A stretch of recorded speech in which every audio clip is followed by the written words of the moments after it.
Le ministère de la Culture et de la Francophonie ambitionne de perfectionner et professionnaliser l'industrie des arts et de la culture.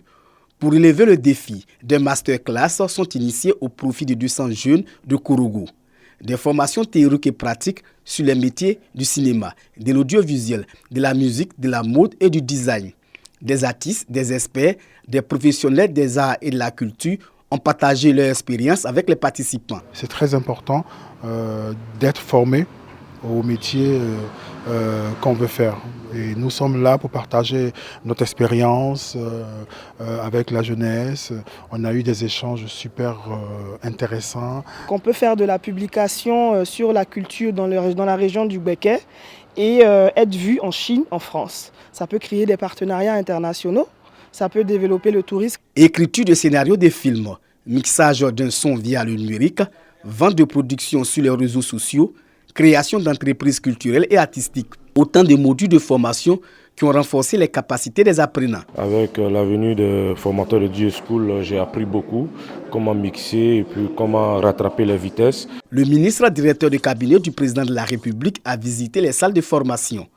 Fidel Sarasoro encourage les jeunes à tirer profit des emplois qu'offre l'industrie de la culture. Donner justement de l'espoir à cette jeunesse et la possibilité d'avoir des emplois.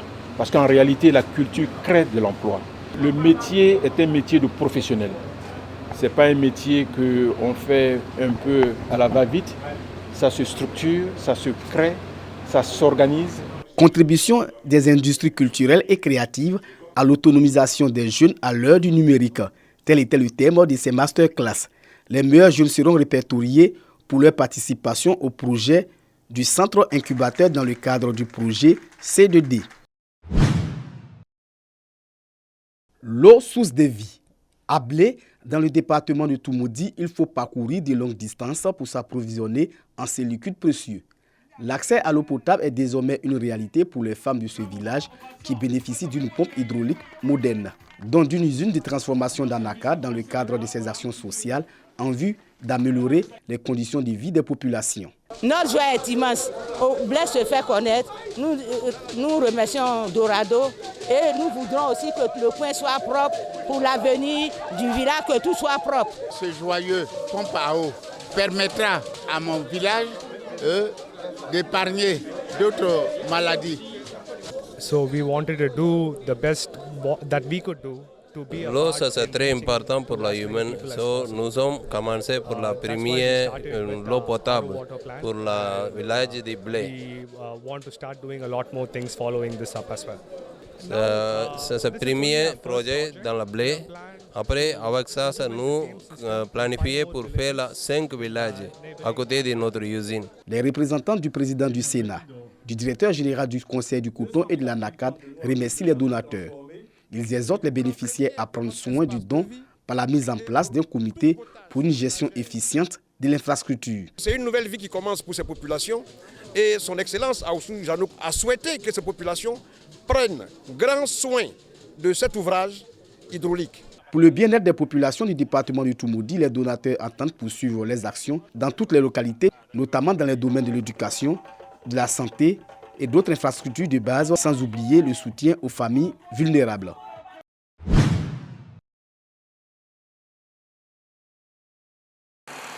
Il est 16h au grand marché de Daloa et c'est déjà l'effervescence sur le site réservé à la vente de poissons. Si bon nombre des vendeuses sont encore attendues de retour de leur lieu d'approvisionnement respectif, et notamment des abords du fleuve Sassandra du côté de Guessabo, celles déjà en place se font remarquer par les différentes interpellations des clients occasionnels ou habituels du marché du poisson. Le choix est généralement porté sur les poissons venus de Guessabo. Souvent les prix sont variés. Des fois tu peux venir prendre l'élevage, c'est cher. L'eau douce aussi c'est cher. Je préfère mieux le poisson d'eau douce. Ce que vous voyez sur le marché là, c'est Guessabo. Mais il n'y en a pas pour le moment assez. On prend les poissons de piscine en défaut s'il n'y en a pas de l'autre côté. Ça n'a pas le même goût. Voilà. Pour pallier cette situation qui arrive fréquemment, elle se tourne vers les pisciculteurs de la région. Parmi ceux-ci, des femmes qui séduisent par leur courage et leur abnégation au travail. Comme ici, Sarah Zunon, que nous rencontrons dans sa ferme, au quartier Tazibo 2. La jeune femme gère une exploitation d'un demi-hectare qui abrite 5 étangs piscicoles pour un total de 4 tonnes de poissons vendus l'année. 4 variétés sont disponibles. Les carpes, les silures, les hétérotis et les tilapias vendus au kilogramme à un prix qui oscille entre 1800 francs et 2500 francs CFA. Bon, les bois éteints, ça différencie de ce qu'on fait. Vous voyez, c'est un mâle. Dès qu'on les poids, ils pissent en même temps. Ouais, vous avez vu comment ils bien, voilà. Ce sont nos poissons qui sont là. Cet après-midi est jour de vente à la ferme. À défaut d'un circuit de commercialisation formel, c'est bord étang que la piscicultrice opère la plupart de ses ventes. Nous avons des marieuses qui viennent prendre le poisson bord étang. Et le constat que nous avons fait, c'est que quand elles vont sur le marché avec nos poissons, elles disent que c'est le poisson de Guessabo. Madame est venue là. Déjà, nous aussi, c'est l'occasion de lui présenter nos activités. Et elle, à son tour, elle pourra faire encore la publicité. Tout le monde est en train de réfléchir pour pouvoir créer un marché central au niveau de Daloa, de telle sorte que nos produits sortent directement des étangs pour aller directement dans l'assiette du consommateur. Plus loin au quartier, abattoir 2, une autre piscicultrice avec qui Sarah Zunon collabore fréquemment, Dame Ouattara-Rokia. 2 ans qu'elle mène ses activités dans ce secteur avec beaucoup de résilience, malgré les difficultés qui sont le lot quotidien des pisciculteurs du Haut-Sassandra. Ces étangs sont creusés à la main. Ce sont de grosses infrastructures. Si on pouvait avoir des appuis, des engins mécaniques pour pouvoir améliorer ce système, je pense que ça allait booster aussi l'activité. Mon mari est pisciculteur. Activité, vraiment, ça m'a plu. Ça m'a plu. Et voilà pourquoi je suis rentrée dans la pisciculture. Ce qui est général, là c'est problème d'aliments d'abord, mais problème personnellement chez moi, j'ai problème d'eau. Avec ces 3 étangs, la production de Dame Ouattara est estimée à 1200 kg par an. Son vœu, comme celui des autres pisciculteurs dans le Haut-Sassandra, est d'arriver à produire plus, par un meilleur accès aux intrants de qualité. C'est justement le combat que mène la fêtière des pisciculteurs de la région, l'Union régionale des aquaculteurs du Haut-Sassandra. Nous irons au niveau des écloseries pour signer des partenariats et au niveau aussi des industries pour l'aliment, pour que dans cette chaîne-là, le pisciculteur ne reçoive que les intrants et non les moyens financiers. Si on joue véritablement sur le coût, n'est-ce pas, de la provence, donc le coût de l'aliment, je pense que les pisciculteurs se sentiront mieux. Donc le souhait, c'est que vraiment les décideurs puissent vraiment nous appuyer au niveau de la région pour rendre plus dynamique la filière aquacole en Côte d'Ivoire. L'Union régionale des aquaculteurs du Haut-Sassandra avance le chiffre de 25 femmes piscicultrices réparties dans les 6 coopératives que compte la fêtière et 250 pour l'ensemble de la chaîne des valeurs, sur un total de 975 acteurs recensés. 3 coopératives présentées à la mairie de Napié, localité située au nord de la Côte d'Ivoire dans le département de Korogo. Ces coopératives exercent dans le domaine minier. Elles ont reçu les documents nécessaires qui leur permettent d'extraire de l'or légalement. Bien, c'est une joie pour nous d'assister à l'installation de nos coopératives. Nous nous inscrivons au cadre de la lutte contre l'orpaillage illégal.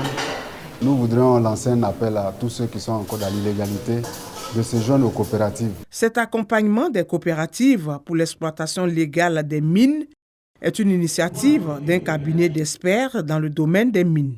Nous accompagnons des coopératives minières à se constituer, à obtenir des autorisations d'exploitation aussi bien artisanales que semi-industrielles.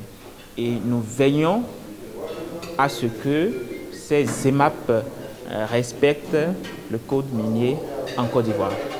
Pour l'ensemble des coopératives, cette action a pour objectif d'accompagner la vision du président de la République qui consiste à mettre fin au problème de l'orpaillage clandestin en Côte d'Ivoire. L'orpaillage clandestin, c'est une activité illégale qui détruit notre environnement et détruit notre jeunesse. Donc, je lance un appel à toutes les populations du Nord de se mettre dans les règles pour que les vœux du président de la République soient vraiment exaucés. La cérémonie a été parrainée par le député de Korogo, l'honorable Ouattara Lansina. Elle a également enregistré la présence de plusieurs cadres de la région. Yadio est un village situé dans la sous-préfecture d'Atobrou, département d'Agboville. Ce village enregistre plusieurs retraités. Et pour fédérer leurs actions, ils ont décidé de mettre en place une association afin de s'entraider. À l'unanimité, Félicien Aou est désigné président de l'association des retraités de Yadio. Il est installé en présence de ses pairs. Le nouveau président s'engage à œuvrer pour la mise en œuvre du projet de reconversion des retraités.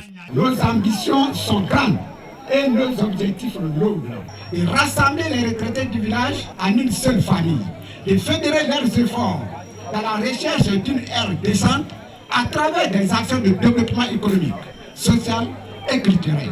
Le parrain de cette rencontre et le représentant de Pierre Demba, président du conseil régional de la Yimbi-Tiassa, salue la mise en place de cette association et s'engage à soutenir leurs initiatives. Dans nos sociétés, très souvent, les retraités sont relégués au second plan. Mais quand je vois qu'ici à Yadio, ils mettent en place leur association, ils ont battu le rappel de tous les cadres de la région, pour moi c'est impressionnant. On ne peut que les encourager et les féliciter. À mes constituants retraités, d'être à la disposition de la chefferie. Aider la chefferie et sa notabilité dans tous les secteurs. Parce que les retraités sortent de plusieurs secteurs. Donc chacun apporte son expertise pour harmoniser les efforts et pour permettre aux chefs d'être efficaces pour un développement. L'association des retraités de Yadio se veut un creuset de solidarité et d'écoute pour le bien-être de ses membres.